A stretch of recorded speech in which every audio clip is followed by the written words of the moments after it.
On the evening of the concert, the atmosphere was alive with joy. Thousands of people filled the arena, waving lights, holding signs, and waiting for one man, Deitrick Haddon, a voice that had lifted souls, healed broken spirits, and given hope to people who had nearly given up. His concerts were never just music, they felt like revival meetings, moments where people believed that life could still be beautiful no matter how dark it got. Fans traveled from different states, even other countries, just to hear him sing. Families brought children who grew up listening to his albums. Couples who credited his songs with saving their marriages clutched hands tightly. Church groups prayed in the stands, waiting for the moment when Deitrick would appear and deliver what felt like more than a performance. To many, his voice was proof that God still spoke through ordinary people. Nobody imagined that instead of music, they would be met with silence and heartbreak that would ripple across the world. The lights in the arena dimmed. The cheering grew louder. People raised their phones, expecting Deitrick to step forward. Instead, another figure appeared, Dr. Jackie, a respected doctor and a familiar face in the gospel community. At first, the crowd clapped politely. They assumed she would say a prayer, offer encouragement, or bless the night before the music began. But the moment she grabbed the microphone, her trembling hands and pale face told a different story. Her voice cracked. Her words cut through the silence like a blade. "I'm sorry. But Deitrick Haddon's voice is gone. Forever." For a moment, nobody moved. The air froze. Then the arena erupted. Some screamed, others fell to the floor. Mothers hugged their children, shielding them from a reality too heavy for even adults to understand. Phones slipped from hands as people stared at each other in disbelief. And then came the most painful sound of the night. From the corner of the stage, Deitrick Haddon, Deitrick's wife, let out a scream that pierced through the chaos. Her body crumbled to the ground as security rushed toward her. Her cry echoed like a funeral bell across the room, louder than any note Deitrick had ever sung. In minutes, clips of the announcement and Dominique's collapse were all over social media, Twitter, X, Instagram, TikTok. Everywhere you looked, hashtags like #pray for Haddon, #voice gone forever, #justice for Deitrick were trending. By dawn, millions of people around the globe had watched the moment the music world broke. Deitrick Haddon wasn't just a singer.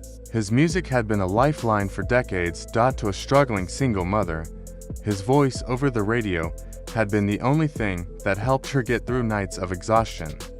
To a man battling addiction, his lyrics about hope and redemption were the strength to stay clean one more day. Couples credited his songs with saving relationships. Children grew up singing his music in church choirs. His voice wasn't entertainment, it was medicine.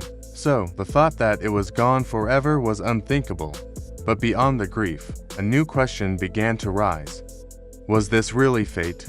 Or was something being hidden from the world? Hours after the announcement, the world waited for clarity. Was the loss permanent? Could his voice come back with treatment? What had really happened? But the answers never came. Dr. Jackie reappeared only once more that night, standing stiffly in front of reporters. Surrounded by security, she gave a short, cold statement. He suffered a permanent vocal complication. Further details cannot be shared at this time. And then she walked away. No explanation, no comfort, no hope, just silence. Instead of bringing peace, her words set fire to the situation. Fans felt confused, betrayed, and desperate. If this was truly the end of his voice, why not explain how? Why hide the details? Theories started spreading within hours. By morning, the internet had divided into two camps. The first camp accepted the announcement. They mourned openly, posting prayers, holding candlelight vigils, and filling churches with his songs. Pastors dedicated sermons to him. Gospel radio stations played his classics nonstop, every lyric now feeling like a farewell. The second camp didn't believe a word. They pointed out how vague Dr. Jackie's statement had been. Why not give details? Why appear so cold? Why forbid questions? Suspicion spread fast. Some claimed Deitrick had been hiding an illness. Others whispered about substance struggles. Some said he was being pushed hard by his management team until his voice gave out. A darker group suggested sabotage, that someone close to him wanted him silenced. Theories filled TikTok feeds, YouTube videos, and podcasts. Every hour, new evidence appeared. Every rumor poured gasoline on the fire.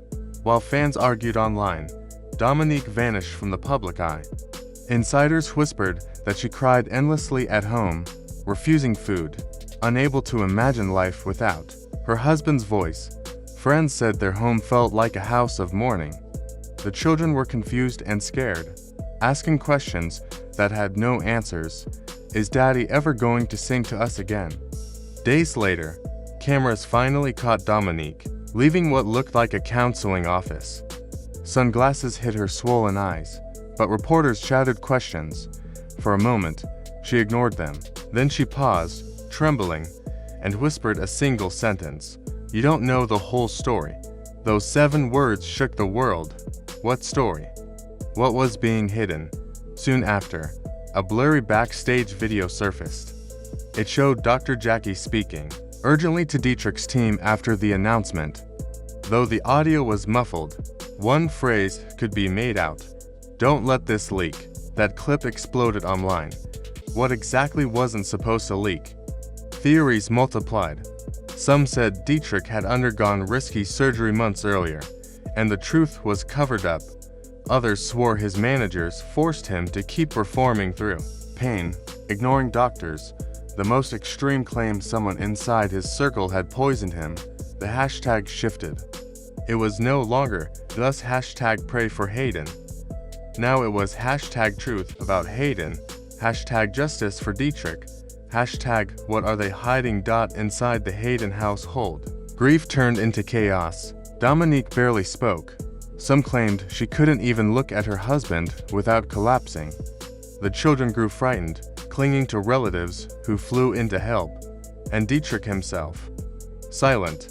No public statement, no video, no message to fans. His social media accounts were empty, frozen in time.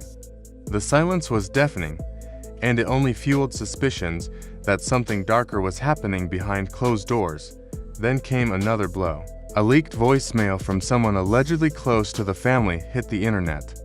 The voice on the recording said, "He hasn't just lost his singing voice. He may never even speak again." The internet erupted. If true, this wasn't just about music. This was about a man robbed of his very ability to communicate. Grief soon turned into anger. Why had Dr. Jackie announced the news so coldly, in such a public way? Why was Dominique hinting at secrets instead of telling the truth? Why was Deitrick being hidden from the world? And why were the managers refusing to say anything at all? Fans demanded answers. Some protested outside management offices with signs reading, "Justice for Haddon and give us the truth." Churches held emergency prayer nights. On social media, every video of Dominique's collapse was replayed with captions like the exact second the world broke. A movement was forming. This was no longer just about grief. It was about justice. Then came testimony from people who claimed to have worked on Deitrick's store. One staff member went live on Instagram, his voice shaking, saying, "I saw him screaming in pain backstage. He begged for a break, but management told him the show must go on." He was forced to sing through it, and it destroyed him. The video went viral. Millions shared it. Fans raged. Gospel legends spoke out. Younger artists posted in solidarity, saying the industry pushed stars until they broke. The story was no longer just about one man's lost voice. It was about exploitation, greed, and a system that demanded everything until there was nothing left. Then came the most devastating leak yet, a short, grainy studio video of Deitrick trying to sing after the tragedy. His face strained. Tears welled in his eyes. His mouth opened, but only broken whispers came out. In the background, Dominique could be heard sobbing, begging him to stop. The video was only seconds long, but it destroyed millions. The hashtag they broke Haddon trended worldwide. Watching a man once known for commanding entire arenas reduced to silence was unbearable. Finally, Dominique broke her silence in a raw, tear-filled interview. She described how Deitrick now spent hours in silence, writing messages on scraps of paper because even whispering caused pain. Their children begged him to sing, but he would only hug them, tears streaming down his face. Her final words shattered hearts around the world. He died the day his voice was taken. That interview went viral instantly. It played on every news channel, every podcast, every TikTok. The world wept with her. By this point, the tragedy was more than a personal loss. It was a cultural reckoning. Fans held vigils in cities worldwide, raising candles and singing his songs in trembling unison. Protesters demanded accountability from the gospel industry. Podcasts dissected every theory. Conspiracy forums exploded. But above all, the silence from Deitrick himself remained the loudest voice of all. Every day, without answers, turned him into a living ghost, haunting not just his family, but the entire community. Too many things didn't add up. What did Dr. Jackie mean by "don't let this leak"? Why did Dominique say, "You don't know the whole story"? Why did leaked medical notes mention possible external strain? Why was the management team completely silent? Was Deitrick's voice truly lost to fate, or was it stolen by the very machine that had once celebrated him? Now, as weeks turn into months, the story refuses to die down. Fans won't let it. They demand the truth. They demand justice. In a way, Deitrick's silence has become louder than his music ever was. His tragedy has turned into a movement, a symbol of grief, betrayal, and the price of pushing human beings beyond their limits. Every clip of Dominique collapsing, every candlelight vigil, every whispered theory ensures one thing: this story will never be forgotten. The stage lights are off, the microphones are silent. The man who once gave millions a voice of hope now sits surrounded by whispers, unanswered questions, and grief that refuses to fade. And so the world is left with a choice. Do we believe this was simply fate, or do we believe his voice was stolen, silenced by forces that cared more about profit than people? Whatever the truth may be, one thing is certain: the world will not forgive, and it will not forget.